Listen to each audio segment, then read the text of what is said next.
నమస్తే, welcome to morning prime time news. నేను షీలా. బుల్టెన్ల ముందు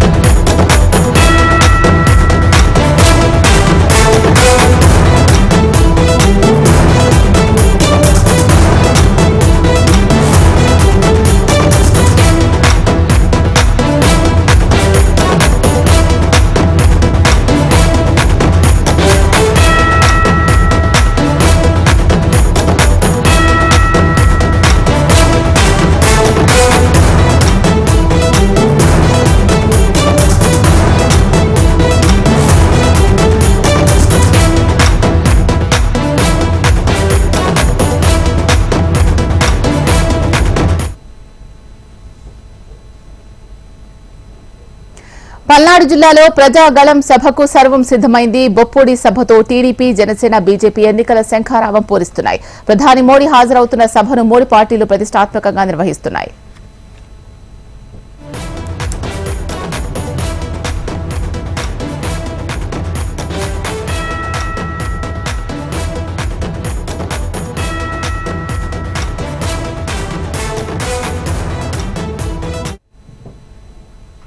టీడీపీ, జనసేన, బీజేపీ పార్టీలు పొత్తు ఖరారైన తర్వాత తొలిసారిగా నిర్వహిస్తున్న భారీ బహిరంగ సభను ప్రతిష్టాత్మకంగా నిర్వహిస్తున్నారు. పల్నాడు జిల్లా చిలకలూరిపేట మండలం బొప్పొడిలో 300 ఎకరాల్లో సభా ప్రాంగణాన్ని తీర్చిదిద్దారు.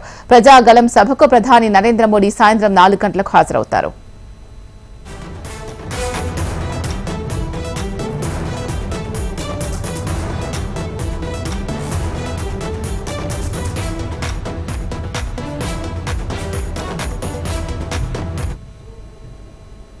మూడు 300 ఎకరాల సభా ప్రాంగణంలో 225 ఎకరాల వాహనాల పార్కింగ్, 7 హెలిప్యాడ్లకు కేటాయించడం జరిగింది.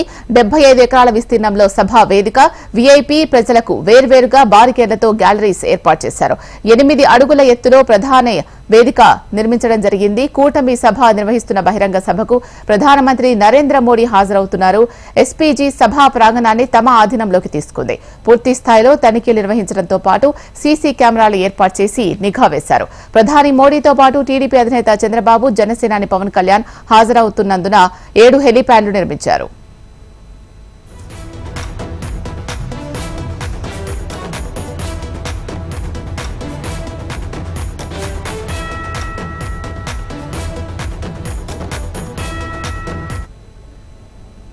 రెండు 2014లో మోడీ, చంద్రబాబు, పవన్ కళ్యాణ్ ఒకే వేదికపై ఎన్నికల ప్రచారం నిర్వహించారు.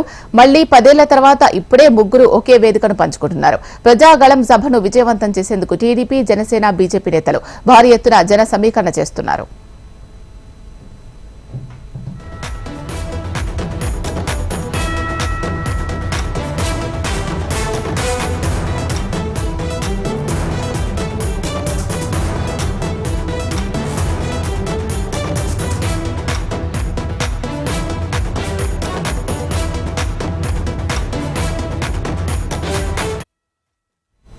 పల్నాడు జిల్లాలో ప్రజాగళం సభకు సర్వం సిద్దమైంది. బొప్పూడి సభతో టీడీపీ, జనసేన, బీజేపీ ఎన్నికల శంఖారావం పూరిస్తున్నాయి. ప్రధాని మోడీ హాజరవుతున్న సభను 3 పార్టీలు ప్రతిష్టాత్మకంగా నిర్వహిస్తున్నాయి.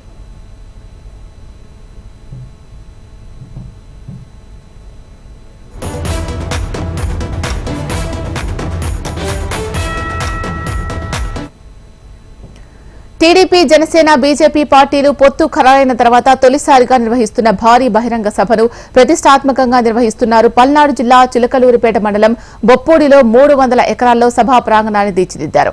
ఇక ప్రజాగళం సభకు సంబంధించి పూర్తి సమాచారం అందించడానికి మా ప్రతినిధి నరసింహారావు సిద్ధంగా ఉన్నారు. నరసింహారావు, చెప్పండి, సభ ఎన్ని గంటలకు ప్రారంభం కానుంది?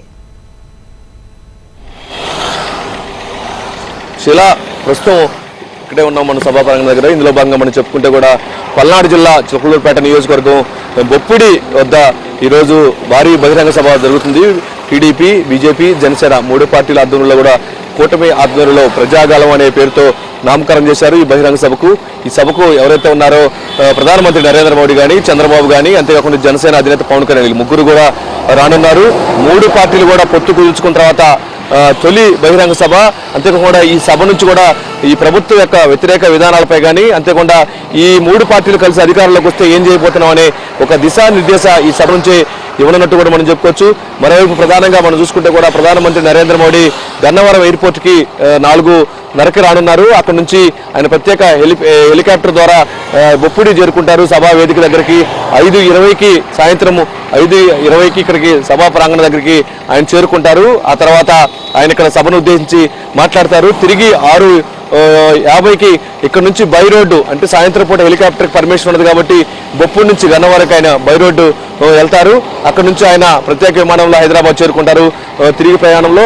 సో మొత్తంగా మనం చూస్తే మాత్రం ఈ 10 ఏళ్ల తర్వాత, అంటే 2014లో టీడీపీ, బీజేపీ, జనసేన 3 పొత్తులతో అధికారం వచ్చింది. ఆ తర్వాత 10 ఏళ్ల తర్వాత మళ్ళీ నరేంద్ర మోడీ, చంద్రబాబు నాయుడు, పవన్ కళ్యాణ్ ముగ్గురు ఒకే వేదిక పైన ప్రసంగం చేయనున్నారు. అంతేకాకుండా ఇప్పటికే ఈ సభ ఏదైతే ఉందో ప్రజాగలం సభని ప్రధాన వేదికని ఇప్పటికే ఎస్పీజీ అధికారులు కానీ ఎన్ఎస్జీ అధికారులు ఇప్పటికే వాళ్ళ ఆధీనంలోకి తీసుకున్నారు. సభా ప్రాంగణానికి ఎవరిని కూడా రానిట్లేదు. ఎక్కడా కూడా ఎలాంటి అవాంఛనీయ సంఘటన జరగకుండా కూడా భారీ భద్రత ఏర్పాటు చేశారు. అంతేకాకుండా కూడా ఎవరైతే ఉన్నారో కొత్త వ్యక్తులు కానీ అంతేకాకుండా దాదాపు 5,000 మంది పోలీసు బందోబస్తు కల్పించారు. మరోవైపు 24 గ్యాలరీలను ఏర్పాటు చేశారు. టీడీపీ, జనసేన, బీజేపీ 3 పార్టీలతో పాటు ప్రజలు కూడా పెద్ద ఎత్తున కూడా రానున్న నేపథ్యంలోనే ఈ 24 గ్యాలరీల్లో కూర్చునేందుకు కూడా ఏర్పాటు చేశారు. మరోవైపు 20 ఎల్ఈడి స్క్రీన్లు, భారీగా స్క్రీన్లు కూడా ఏర్పాటు చేయడం జరిగింది. ముఖ్యంగా ఏదైతే ఉందో గుంటూరు టు చెన్నై వెళ్లే జాతీయ రహదారి పక్కనే ఈ సభ ఏర్పాటు చేయడం జరిగింది. 300 ఎకరాల విస్తీర్ణంలో ఈ సభ ఏర్పాటు చేశారు. అంతేకాకుండా కూడా భారీగా టీడీపీ శ్రేణులు కానీ, జనసేన కానీ, బీజేపీ శ్రేణులు కానీ పెద్ద ఎత్తున కూడా రానున్నారు. ఈ ప్రాంగణం అంతా కూడా ఇప్పటికే పసుపు మయం అయింది, కాషాయమయమైంది. అంతేకాకుండా జనసేన ఫ్లెక్సీలతో కానీ భారీ ఎత్తున కూడా మొత్తం ఫ్లెక్సీలు మయం చేసినట్టు కూడా మనం చెప్పుకోవచ్చు. పార్కింగ్ ఎటైతే ఉందో ఇటు విజయవాడ నుంచి కానీ ఉభయ గోదావరి జిల్లాల నుంచి వచ్చే వాళ్ళకి ఒక చోట పార్కింగ్ ఏర్పాటు చేయడం జరిగింది. మరోవైపు నెల్లూరు, ప్రకాశం వచ్చే వాళ్ళకి చిలకలూరుపేట ఊరు బయట పార్కింగ్ ఏర్పాటు చేయడం జరిగింది. ఇక ఎక్కడైతే ఉందో వచ్చేటువంటి వారు ఎవరు కూడా ఎలాంటి ఇబ్బందులు గురికాకుండా కూడా అన్ని రకాలుగా సౌకర్యాలు కూడా ఏర్పాటు చేసినట్టు మనం చెప్పుకోవచ్చు. 7 హెలిప్యాడ్లు కూడా రానున్నాయి. ఎవరైతే ఉన్నారో ప్రధానమంత్రి నరేంద్ర మోడీ కానీ, పవన్ కళ్యాణ్ కానీ, చంద్రబాబు కానీ ఈ ముగ్గురు కూడా హెలిప్యాడ్ల ద్వారా రానున్నారు. అంతేకాకుండా కూడా ప్రధానమైనటువంటి స్టేజీ వేదిక ఏదైతే ఉందో పవన్ కళ్యాణ్, చంద్రబాబు నాయుడు, నరేంద్ర మోడీ ఈ ముగ్గురితో పాటు మరో 27 మంది ఈ వేదిక పైన ఉండనున్నారు.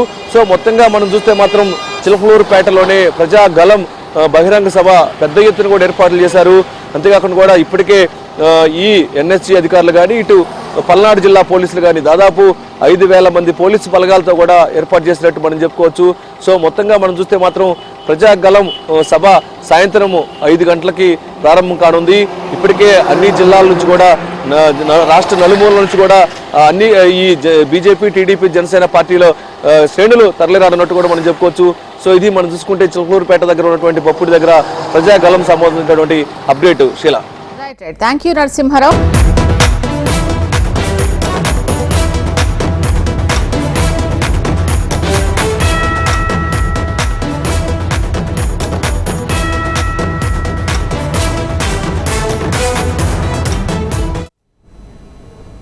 ఎన్నికల షెడ్యూల్ విడుదలైంది. ఏపీలో ఎన్నికల హడావిడి మొదలైంది. నోటిఫికేషన్ విడుదల కావడంతో రాజకీయాలు హీటెక్కాయి.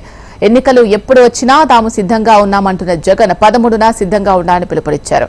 ఇచ్చిన హామీలు అమలు చేసి ప్రజలను ఓట్లు అడుగుతున్నామని అన్నారు. ఈ ఎన్నికల్లో ఎంతమంది కలిసొచ్చినా తాను మాత్రం సింగిల్ గానే వస్తాను అంటున్నారు.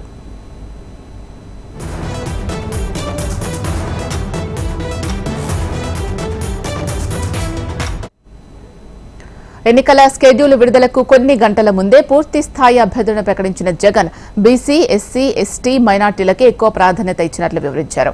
5 ఏళ్లలో అభివృద్ధి, సంక్షేమ విషయంలో రాజీ పడలేదు అంటున్న జగన్ 175 టార్గెట్ గా ఎన్నికలకు వెళ్తున్నామని ప్రకటించారు. విపక్ష కూటమికి ధీటుగా వ్యూహాలు రచిస్తోన్న జగన్ తమకు భయపడే చంద్రబాబు పొత్తు పెట్టుకున్నారని విమర్శించారు.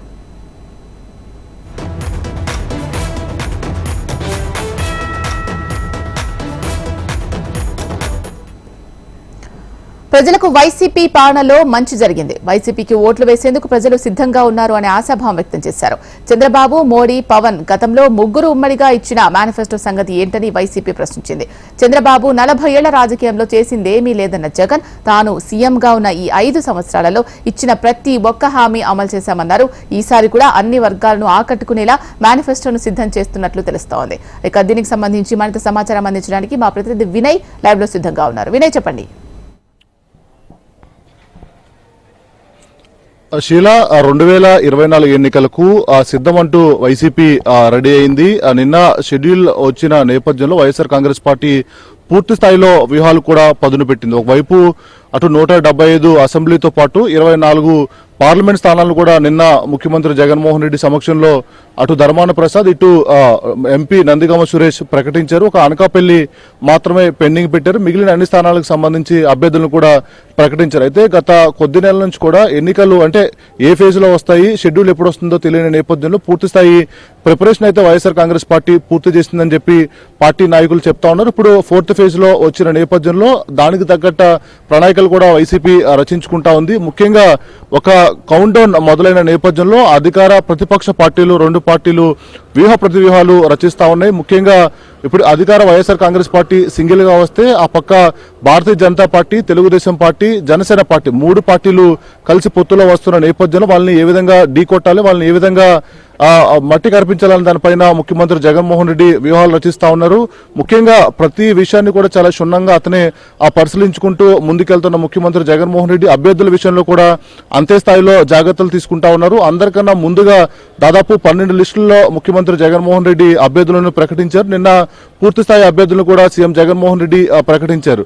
ఒకవైపు 2019లో ఏదైతే ఆ సోషల్ ఇంజనీరింగ్ కి పెద్దపీట వేసామో ఇప్పుడు కూడా అంతే స్థాయిలో పెద్దపీట వేసామని సీఎం జగన్మోహన్ రెడ్డి నిన్న అభ్యర్థుల ప్రకటన అనంతరం చెప్పడం జరిగింది. బీసీ, ఎస్సీ, ఎస్టీ మైనార్టీలకు పెద్దపీట వేసాము, ఇప్పుడు కూడా వాళ్ళకి ఇంకా సీట్లు పెంచామని చెప్పి సీఎం జగన్మోహన్ రెడ్డి చెప్తా ఉన్నారు. ఇంకా అభ్యర్థులు ఎంపిక పూర్తయిన నేపథ్యంలో ఇంకా పూర్తి స్థాయి రాజకీయాలపైన ముఖ్యమంత్రి జగన్మోహన్ రెడ్డి దృష్టి పెట్టారు. ఎందుకంటే మొన్నటి వరకు కూడా జనసేన, తెలుగుదేశం పార్టీ 2 పార్టీలు కలిసి వస్తున్న ఆ నేపథ్యంలో వాళ్ళకి అనుకూలంగా స్ట్రాటజీని రూపొందించారు. తాజాగా ప్రధాని నరేంద్ర మోడీ, బీజేపీ పార్టీ కూడా యాడ్ అయిన నేపథ్యంలో ఈ 3 పార్టీలకు ఏ విధంగా వ్యూహాలు రచించాలి, ఈ 3 పార్టీలను ఏ విధంగా ఎదుర్కోవాలని దానిపైన కూడా ఇప్పటికే ఒక ప్లాన్ ఆఫ్ యాక్షన్ కూడా ముఖ్యమంత్రి జగన్మోహన్ రెడ్డి రూపొందించుకున్నారు. ముఖ్యంగా ఈ 5 ఏళ్ల పాలనలో సీఎం గా తను ఇచ్చిన అన్ని హామీలు కూడా అమలు చేశారని సీఎం జగన్మోహన్ రెడ్డి చెప్తా ఉన్నారు. 40 ఏళ్ల చరిత్ర అని చంద్రబాబు చెప్పుకుంటున్నారు. ఒక్క హామీ కూడా సరిగ్గా అమలు చేయని పరిస్థితి చంద్రబాబుది. ప్రజల్ని ఏ విధంగా ఓటు అడుగుతారని ఆ విపక్ష పార్టీలన్నీ కూడా ప్రశ్నిస్తున్న పరిస్థితి కనిపిస్తా ఉంది. మరోవైపు ఏదైతే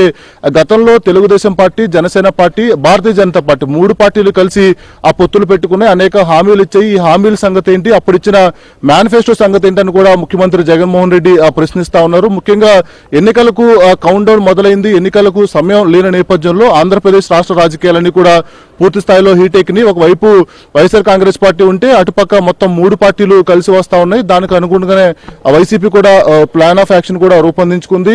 ముఖ్యమంత్రి జగన్మోహన్ రెడ్డి ఎన్నికల ప్రచారానికి కూడా సిద్ధమవుతా ఉన్నారు. అంటే షెడ్యూల్ 4th ఫేజ్ వచ్చిన నేపథ్యంలో కొద్దిగా అంటే కొద్ది గ్యాప్ ఉన్న నేపథ్యంలో కొద్దిగా ఆలస్యంగా ప్రచార రంగంలోకి ముఖ్యమంత్రి జగన్మోహన్ రెడ్డి దిగుతారని చెప్పి కూడా మనకి సమాచారం అందుతా ఉంది. మొత్తం ఆ రోడ్ షోలు, బహిరంగ సభలతో వైఎస్ఆర్ కాంగ్రెస్ పార్టీని మొత్తం ఈ 5 ఏళ్లలో ఎటువంటి పాలన చేశారు, మరొకసారి వైఎస్ఆర్ కాంగ్రెస్ పార్టీకి ఎందుకు అధికారం ఇవ్వాలనేది తానే స్వయంగా చెప్పబోతా ఉన్నారు. ఈ నేపథ్యంలోనే ఆ ఉత్తరాంధ్ర నుంచి గతంలో ఏదైతే 2019 ఎన్నికలకు ఉత్తరాంధ్ర నుంచి ఆ ప్రచారాన్ని స్టార్ట్ చేశారు, ఈసారి నుంచి కూడా సెంటిమెంట్ గా అదే ప్రాంతం నుంచి ఆ ప్రచారాన్ని స్టార్ట్ చేయాలని ముఖ్యమంత్రి జగన్మోహన్ రెడ్డి చెప్తా ఉన్నారు. మొదట్లో రోజుకి 3 నియోజకవర్గాలు అంటే 3 రీజన్లు కలిపేలా 3 నియోజకవర్గాల్లో భారీ బహిరంగ సభలకి ముఖ్యమంత్రి జగన్మోహన్ రెడ్డి హాజరవుతారు. ఇంకా లాస్ట్ లో ఆ రోడ్ షోలతో ఈ వైఎస్ఆర్ కాంగ్రెస్ పార్టీ పాలనలో ప్రజలకు ఎటువంటి మేలు చేశారు, ఇచ్చిన హామీలు ఏ విధంగా అమలు చేస్తాం, వైఎస్ఆర్ కాంగ్రెస్ పార్టీకి ఎందుకు ఓటేయాలనే అంశాలపైన సుదీర్ఘంగా జగన్మోహన్ రెడ్డి చెప్పబోతా ఉన్నారు. ఇలా ఓవరాల్ గా 2024 ఎన్నికలకు అటు అభ్యర్థుల ప్రకటన పూర్తి స్థాయిలో ప్రకటించిన నేపథ్యంలో ఇటు ఆ మేనిఫెస్టోకు సంబంధించి కూడా పూర్తి స్థాయిలో వైసీపీ కసరత్తు చేస్తా ఉంది. గత 20 రోజుల నుంచి గతంలో ఇచ్చిన హామీలన్నీ కూడా అమలు చేశామని ముఖ్యమంత్రి జగన్మోహన్ రెడ్డి పదే చెప్తా ఉన్నారు. ఈ నేపథ్యంలో ఈసారి మేనిఫెస్టోలో కూడా అన్ని వర్గాలను ఆకట్టుకునే విధంగా వైఎస్ఆర్ కాంగ్రెస్ పార్టీ ఆ ప్లాన్ చేస్తా ఉంది. ఇలా ఓవరాల్ గా అటు మేనిఫెస్టో, ఎన్నికల ప్రచారం, అభ్యర్థుల ప్రకటన అన్ని అయిపోయిన నేపథ్యంలో 13/2024 ఎన్నికలకు సిద్ధం అంటూ కూడా ముఖ్యమంత్రి జగన్మోహన్ రెడ్డి రెడీ అయ్యారు. Sheela, right. Thank you Vinay.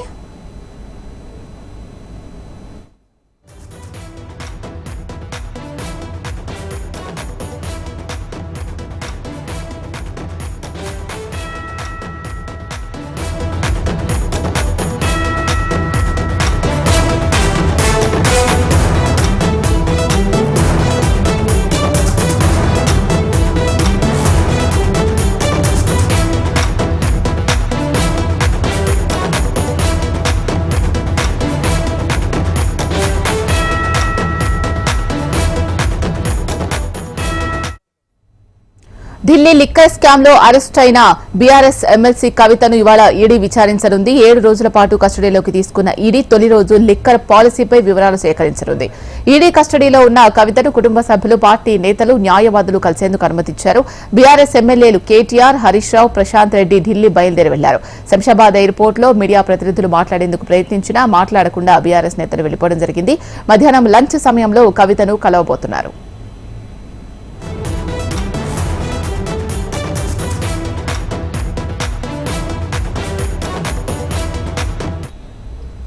మరోవైపు కవిత రిమాండ్ రిపోర్టులో ఈడీ అధికారులు కీలక విషయాలు వెల్లడించారు. లిక్కర్ స్కామ్ కేసులో కవిత కీలకంగా ఉన్నారని స్పష్టం చేసింది ఈడీ. కవితను ఎందుకు అరెస్టు చేయాల్సి వచ్చిందో వివరణ ఇచ్చింది ఈడీ. కవితను 10 రోజుల కస్టడీకి అనుమతిస్తే పూర్తి వివరాలు తెలుస్తాయని తెలిపింది ఈడీ. సౌత్ లాబీ పేరుతో లిక్కర్ స్కామ్ లో కీలకంగా వ్యవహరించినట్లు అభియోగం మోపింది. ఆమ్ ఆద్మీ పార్టీకి 100 కోట్ల రూపాయలు ఇవ్వడంలో ఎమ్మెల్సీ కవిత కీలక పాత్ర అంటూ ఈడీ తన రిమాండ్ రిపోర్టులో తెలిపింది. రామచంద్ర పిల్లై ద్వారానే ఈ వ్యవహారాన్ని అంతా నడిపినట్లు వివరించింది. కవితకు బినామీగా రామచంద్ర పిల్లై వ్యవహరించినట్లు ఈడీ స్పష్టం చేసింది. ఎంపీ మాగుంట ద్వారా 30 కోట్ల రూపాయలను కవిత ఢిల్లీకి తరలించినట్లు ఈడీ తెలిపింది. అభిషేక్ బోయినపల్లి ఈ డబ్బును తరలించారని తెలిపింది. హవాలా ద్వారా ఈ డబ్బును ఢిల్లీ చేరవేశారని తెలిపింది. అటు ఢిల్లీ సీఎం కేజ్రీవాల్, మాజీ డిప్యూటీ సీఎం సిసోడియాతో ఎమ్మెల్సీ కవిత పలుమార్లు ఫోన్లో మాట్లాడినట్టు ఈడీ తన రిమాండ్ రిపోర్టులో వెల్లడించింది.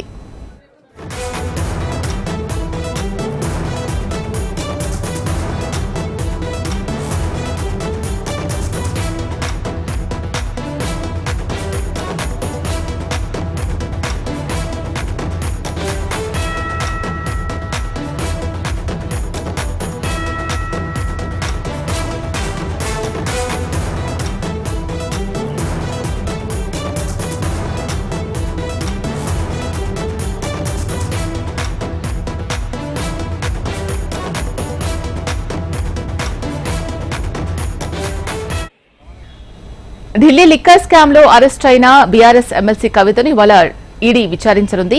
7 రోజుల పాటు కస్టడీలోకి తీసుకున్న ఈడీ తొలి రోజు లిక్కర్ పాలసీపై వివరాలు సేకరించనుంది. ఈడీ కస్టడీలో ఉన్న కవితను కుటుంబ సభ్యులు, పార్టీ నేతలు, న్యాయవాదులు కలిసేందుకు అనుమతించారు. బీఆర్ఎస్ ఎమ్మెల్యేలు కేటీఆర్, హరీష్ రావు, ప్రశాంత్ రెడ్డి ఢిల్లీ బయలుదేరి వెళ్లారు. శంషాబాద్ ఎయిర్పోర్ట్ లో మీడియా ప్రతినిధులు మాట్లాడేందుకు ప్రయత్నించినా మాట్లాడకుండా బీఆర్ఎస్ నేతలు వెళ్లిపోయారు. మధ్యాహ్నం లంచ్ సమయంలో కవితను కలవబోతున్నారు. ఇక దీనికి సంబంధించి మరిన్ని అప్డేట్స్ అందించడానికి మా ప్రతినిధి ఆర్కే సిద్ధంగా ఉన్నారు. ఆర్కే, చెప్పండి, విచారణ ఎన్ని గంటలకు ప్రారంభం కానుంది? మధ్యాహ్నం కలిసే అవకాశం ఉన్నట్లుగా తెలుస్తోంది బీఆర్ఎస్ నేతలందరూ కూడా.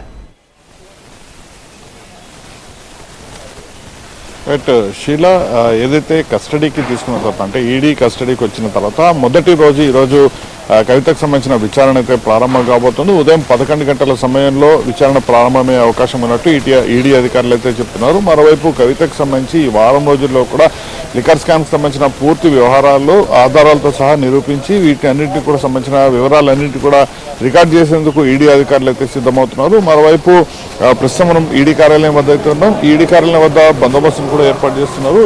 ముఖ్యంగా కేటీఆర్, హరీష్ రావు వీళ్ళంతా కూడా ఇప్పటికే బయలుదేరి రావడం జరిగిన నేపథ్యంలో వాళ్ళందరూ కూడా ఢిల్లీకి వస్తున్నారు. అయితే మనకు అందుతున్న సమాచారం వాస్తవానికి మధ్యాహ్నం అని చెప్పినప్పటికీ కూడా ఇప్పుడు అందుతున్న సమాచారం మేరకు సాయంత్రం 6 నుంచి 7 వరకు మాత్రమే కలిసే అవకాశం ఉంటుంది. అది కూడా అరగంట సేపు బీఆర్ఎస్కి సంబంధించిన నేతలు, మరొక అరగంట సేపు ఎవరైతే లాయర్లు ఉన్నారో వాళ్ళని కలిసే అవకాశం మాత్రమే ఉంటుంది. అయితే ఈ రోజు పెద్దగా విచారణ జరిగే అవకాశాలు కనిపించట్లేదు. ఎందుకంటే నిన్ననే కవిత హై బీపీతో బాధపడుతున్నారంటూ కూడా చెప్పడం జరిగింది. కాబట్టి ఈరోజు మళ్ళీ ప్రశ్నలు వేయడం తదితర అన్నిటి వల్ల ఒత్తిడి పెరిగే అవకాశం ఉంటుందని అధికారులు కూడా భావిస్తున్న నేపథ్యంలో రేపటి నుంచి పూర్తి స్థాయిలో ఈ విచారణ కొనసాగే అవకాశం ఉంటుంది. ఈరోజు మాత్రం అంటే మరీ ఎక్కువగా ప్రెస్ చేయకుండా కొన్ని ప్రశ్నలు మాత్రమే సంధించే అవకాశాలు ఉన్నట్టయితే తెలుస్తుంది. ఈ ఓవరాల్ వ్యవహారంలో నిన్న ఏదైతే న్యాయమూర్తి వద్ద కూడా ఇదే విషయాన్ని స్పష్టం చేయడం జరిగింది. మరొకవైపు ఈ కస్టడీ రిపోర్ట్లో కూడా 100 కోట్లకు సంబంధించిన ముడుపులు ఇవ్వడం జరిగింది. దాదాపుగా 192 కోట్లు వాళ్ళు అప్పటి వరకు కూడా వసూలు చేశారు అంటూ కూడా ఈ కస్టడీ రిపోర్ట్లో కూడా వాళ్ళైతే మెన్షన్ చేయడం జరిగింది. మరోవైపు ఈ ఏదైతే ఇప్పటికే రామచంద్ర పిల్లై కావచ్చు, లేకపోతే అభిషేక్ కావచ్చు, బోయినపల్లి అభిషేక్ కావచ్చు, తదితర ఎవరైతే మాగుంట ఎంపీ మాగుంట కావచ్చు, వీళ్ళందరి దగ్గర నుంచి కూడా ఈడీ అధికారులు ఏదైతే వాళ్ళని ఎంక్వైరీ చేసిన సమయంలో సమాచారం సేకరించడం జరిగిందో ఆ సమాచారానికి సంబంధించిన పూర్తి వివరాలన్నిటి కూడా మళ్ళీ ఒకసారి క్రాస్ క్వశ్చన్ అయితే చేయబోతున్నారు. ఆ క్రాస్ క్వశ్చన్ చేసిన తర్వాత మాత్రమే ఈ వివరాలన్నింటి కూడా రాబట్టే అవకాశాలు కనిపిస్తున్నాయి. మరోవైపు దీనికి సంబంధించిన విచారణ క్రమంలో అంటే వారం రోజులకు సంబంధించిన మనం విచారణ చూసుకున్నా కూడా ప్రధానంగా ఈ ఈడీకి సంబంధించిన పూర్తి వివరాలన్నింటినీ ఈ మొత్తం ఈ లిక్కర్ స్కామ్కి సంబంధించిన మొత్తం ఆరోపణలు వస్తున్న ఏవైతే ఉన్నాయో వాటన్నిటికి సంబంధించిన పూర్తి వివరాలన్నింటి కూడా సేకరించడంతో పాటు ఏవైతే ప్రూఫ్స్ ఇప్పటికే ఈడీ అధికారులు సంపాదించడం జరిగిందో ఆ సంపాదించిన ప్రూఫ్స్ అన్నింటినీ కూడా కవిత ముందైతే పెట్టబోతున్నారు. ఎందుకంటే ఇప్పటికే ఆడిటర్ ఏదైతే బుచ్చిబాబు అప్రూవర్గా మారడం జరిగింది, అతను కూడా పూర్తి సమాచారం కూడా ఇవ్వడం జరిగింది. ఈ మొత్తం వ్యవహారానికి సంబంధించి సౌత్కి సంబంధించిన వ్యవహారం ఏదైతుందో ఆ సౌత్ వ్యవహారంలో పూర్తిగా కూడా కవిత పాత్ర ఏ విధంగా ఉంది ఏంటి అనే దానిపైన కూడా ఆయన చెప్పడం జరిగింది. కాబట్టి పూర్తిగా కూడా ఇప్పటి వరకు ఎంతమందిని వీళ్ళు పూర్తిగా విచారించడం జరిగిందో ఆ విచారణ సమయంలో వాళ్ళు ఇచ్చిన సమాచారం ఏదైతుందో ఆ సమాచారంలో ప్రధానంగా కూడా కవిత పేరే అందరూ కూడా ప్రస్తావించడం జరిగింది. కాబట్టి ఈ వారం రోజుల పాటు కూడా అడిగే ప్రశ్నలు ఏవైతే విచారణ కొనసాగుతుందో ఆ విచారణ మొత్తం కూడా ఖచ్చితంగా కవిత ఈ 100 కోట్ల స్కామ్కి సంబంధించిన వ్యవహారం ఏదో ఆమ్ ఆద్మీ పార్టీకి సంబంధించిన 100 కోట్లు ఇవ్వడం జరిగిందో దానికి సంబంధించిన చుట్టూ వ్యవహారం కూడా నడబోతుంది. దానికి సంబంధించిన ప్రశ్నలు కూడా పూర్తి స్థాయిలో సిద్ధమైతే చేసుకోవడం జరిగింది. శీల మొత్తానికి మరి కాసేపట్లో ఈడీ విచారణ అయితే ప్రారంభం కాబోతుంది. రైట్. Thank you RK.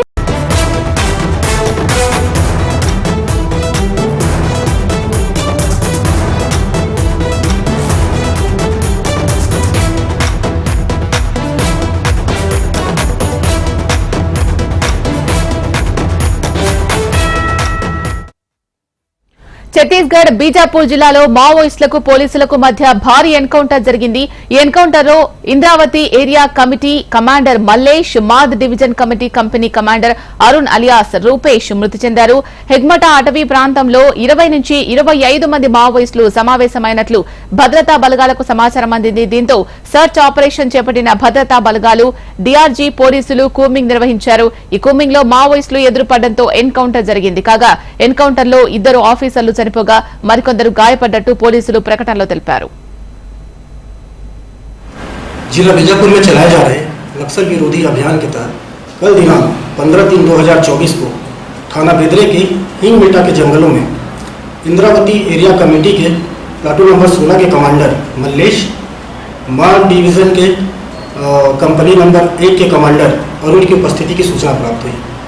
इनकी उपस्थिति की सूचना पर डीआरजी बीजापुर और थाना बेदरे का संयुक्त बल अभियान हेतु रवाना किया गया। अभियान के दौरान हिंग बेटा के जंगलों में नक्सलियों के साथ पुलिस का मुठभेड़ हुआ। मुठभेड़ के दौरान 2 माओवादियों का शव बरामद करने में पुलिस को कामयाबी मिली। सघन रूप से चेक करने पर आसपास माओवादियों के कैंप को ध्वस्त किया गया। भीड़ के उपरांत उस स्थान की सघन चेकिंग कराई गई। चेकिंग के दौरान 2 माओवादियों के शव, 2 भरमार बंदूक, 1 टिफिन बम, कॉर्डेक्स वायर एवं उनके अन्य दैनिक उपयोग की वस्तुएं प्राप्त हुई। वर्तमान में शव को जिला बीजापुर लाकर इसका पीएम कराया जाकर अग्रिम నిర్మల్ జిల్లా భైంసాలో పోలీసులు కమ్యూనిటీ కాంట్రాక్ట్ ప్రోగ్రాం నిర్వహించారు. రాహుల్ నగర్ లో సీఐ రాజారెడ్డి ఆధ్వర్యంలో ప్రతి ఇళ్లలో సోదా నిర్వహించారు.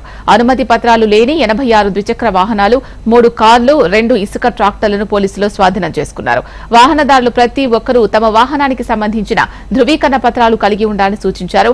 పట్టణంలో ఎవరైనా అనుమానాస్పదంగా కనిపిస్తే పోలీసులకు సమాచారం అందించాలని కోరారు.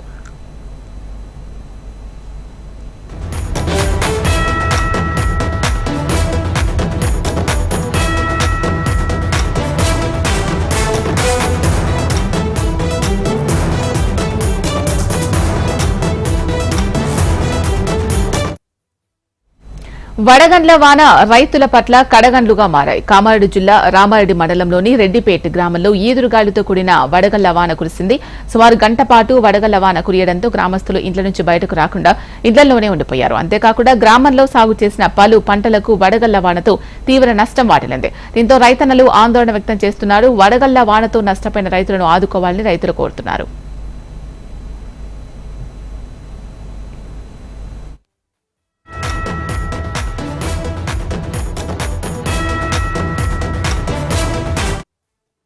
వడగండ్ల వాన రైతుల పట్ల కడగండ్లుగా మారింది. కామారెడ్డి జిల్లా రామారెడ్డి మండలంలోని రెడ్డిపేట గ్రామంలో ఈదురు గాలితో కూడిన వడగళ్ల వాన కురిసింది. సుమారు గంట పాటు వడగళ్ల వాన కురియడంతో గ్రామస్తులు ఇండ్ల నుంచి బయటకు రాకుండా ఇండ్లలోనే ఉండిపోయారు. అంతేకాకుండా గ్రామంలో సాగు చేసిన పలు పంటలకు వడగళ్ల వానతో తీవ్ర నష్టం వాటిల్లింది. దీంతో రైతన్నలు ఆందోళన వ్యక్తం చేస్తున్నారు. వడగళ్ల వానతో నష్టపోయిన రైతులను ఆదుకోవాలని రైతులు కోరుతున్నారు.